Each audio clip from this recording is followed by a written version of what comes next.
قرآن پڑھنے والوں کے رزق کو بہت کشادہ کیا ہے، اور قرآن سمجھنے والوں کے رزق کو بھی بہت کشادہ کیا ہے، اور پھر اس کتاب پر عمل کرنے والوں کے رزق کو تو بہت زیادہ کشادہ کیا ہے۔ قرآن پڑھنے والا، قرآن سمجھنے والا، قرآن پر عمل پیرا ہونے والے کے رزق کو اللہ نے نہ صرف وسیع کیا ہے بلکہ اس کی زندگی کو بھی برکتوں والا بنا دیا۔ زندگی میں بھی برکتیں ہیں اس لیے کہ قرآن پڑھ رہا ہے، گھر میں بھی برکت ہے اس لیے کہ قرآن پڑھ رہا ہے، زندگی میں چین اور سکون ہے اس لیے کہ قرآن پڑھ رہا ہے، قرآن سیکھ رہا ہے، قرآن سمجھ رہا ہے، آرام سے لقمہ کھانے کے بعد سکون کی نیند سے اپنے بدن کو طاقت پہنچا رہا ہے، قرآن پڑھنے سمجھنے کے بعد گھر کے اندر پرامن ہے، بلکہ یہاں تک کہ وہ اتنا پرامن ہے کہ اس کو لوگ دیکھ کر حیران ہوتے ہیں کہ یہ اتنا سکون میں کیوں ہے۔ وجہ کیا ہے؟ قرآن۔ وجہ کیا ہے؟ قرآن کا پڑھنا۔ وجہ کیا ہے؟ قرآن کا سننا۔ وجہ کیا ہے؟ قرآن کا سمجھنا۔ یہ اللہ کا ذکر ہے۔ ہاں، جب قرآن کا پڑھنے والا، قرآن کا سمجھنے والا قرآن کو چھوڑ دے گا، قرآن کو ہاتھ نہیں لگائے گا، بلکہ دنیا کی کتابوں کو پڑھتا چلا جائے گا، بلکہ دنیا کے اندر آنے والی تمام سہولیات، موبائل، ٹی وی، کمپیوٹر کا استعمال یقینی بنائے گا اور قرآن کو کبھی کبھار ہاتھ لگا لے گا۔ پھر اللہ نے اعلان کیا، سنو من اعرض عن ذکری فإن له معیشتا ضنکا۔ اور حافظوں سنو، عالموں سنو، مسلمانوں سنو، اگر تم نے قرآن سے اعراض کیا تمہاری دنیا کی زندگی کو بھی تنگ کر کے رکھ دیں گے، تمہاری معیشت کو بھی تنگ کر کے رکھ دیں گے۔ من اعرض عن ذکری فإن له معیشتا ضنکا۔ جس نے میرے ذکر سے، میرے قرآن سے، میری یاد سے اعراض کیا، فإن له معیشتا ضنکا، ہم اس کی زندگی کو تنگ کر دیں گے، زندگی کو خوشحال نہیں بنائیں گے، زندگیوں میں تنگی آئے گی، گھر میں پریشانی، بدن میں پریشانی، جس جگہ جا رہا پریشانی، پریشانی ہی پریشانی، دن کو پریشانی، رات کو پریشانی، جی خوشی کے دن بھی پریشانی۔ پریشان ہے کیا؟ زندگی تنگ ہے، زندگی سے برکت ختم ہے، رزق سے برکت ختم ہے، 6 روٹیاں کھانے کے بعد بھی طاقت نہیں آ رہی، بھوک نہیں مٹ رہی، زندگی تنگ ہے، معیشت تنگ ہے۔ اور نہ صرف دنیا کا یہ نقصان ہے، اللہ نے بیان کیا، قرآن سے دور رہو گے، قرآن کو نہیں پڑھو گے تو پھر دنیا کی زندگی میں دنیا کی معیشت تنگ ہو جائے گی، اور نہ صرف اتنی سزا بلکہ وَنَحْشُرُهُ يَوْمَ الْقِيَامَةِ أَعْمَى، قیامت کے دن جب حشر ہوگا تو ایسے اٹھے گا نابینا، ادھر ٹکر لگا رہا ہے، ادھر ٹکر، ہاں کدھر جی، نابینا اٹھے گا، کیونکہ دنیا میں قرآن سے اعراض کرتا رہا، اللہ کی یاد سے دور رہا، قرآن سمجھنے سے دور رہا، دنیا میں بھی سزا مل گئی۔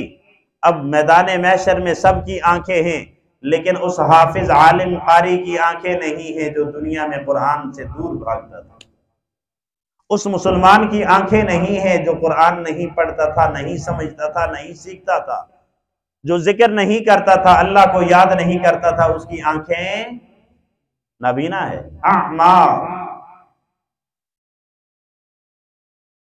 اور پھر کہے گا قال رب لم حشرتنی اعمیٰ، اے میرے رب لم حشرتنی اعمیٰ، میرا کیوں حشر کیا گیا اس حال میں کہ میں نابینا ہوں، اندھا ہونے کی صورت میں میرا یہ حشر کیوں ہوا، میرا حساب کیوں ہوا؟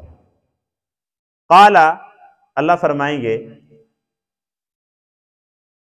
قال کذالک اتتک آیاتنا فنسیتہا،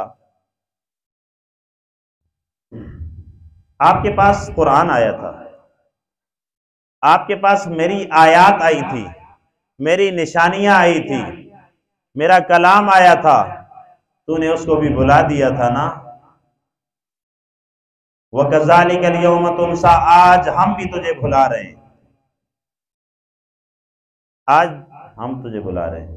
تو قرآن سے دور رہنے کا نقصان دنیا میں یہ ہے کہ دنیا میں معیشت تنگ، زندگی تنگ، سکون ختم، بے چینی اور بے سکونی، اور قیامت کے دن ٹکرے مارنی ہے، نابینا، بینائی ختم۔ سارے لوگ کہیں گے یہ تو بڑا حافظ تھا، بڑا قاری تھا، بڑا عالم تھا، یہ آج ٹکرے کھا رہا ہے۔ دنیا میں لوگوں کی باتوں سے مت ڈرو، قیامت کے دن کی باتوں سے ڈرو۔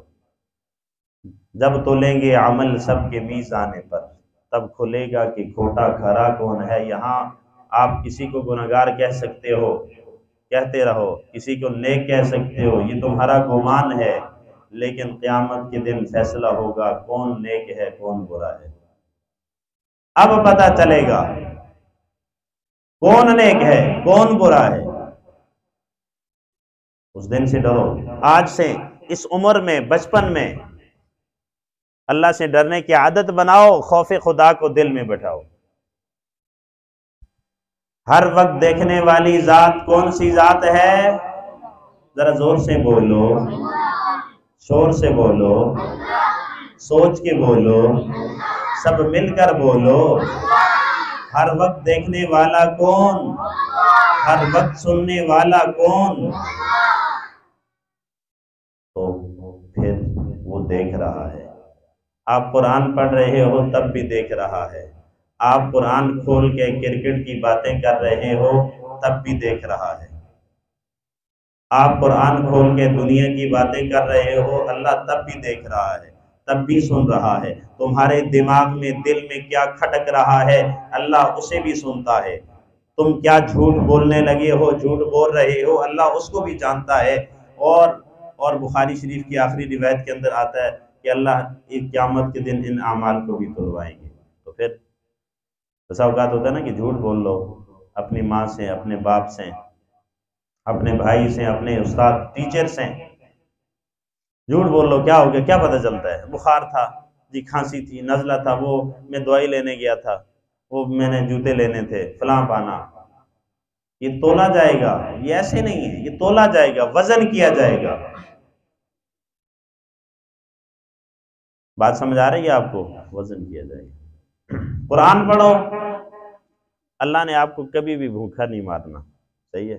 جتنا محنت کرو گے اتنی عزتیں ملیں گی۔ آج جتنی محنت سے قرآن کے تلفظ ادا کرو گے، کل اتنی الفاظ کی وجہ سے دنیا میں عزت ملے گی، آخرت میں تو ملنی ہے۔ آج قرآن کو سمجھو، دنیا میں اللہ آپ کو عزت دے گا۔ قرآن کو سیکھو، سمجھو، معانی سمجھو، اس پر عمل کرو، اللہ دنیا میں عزت دے گا۔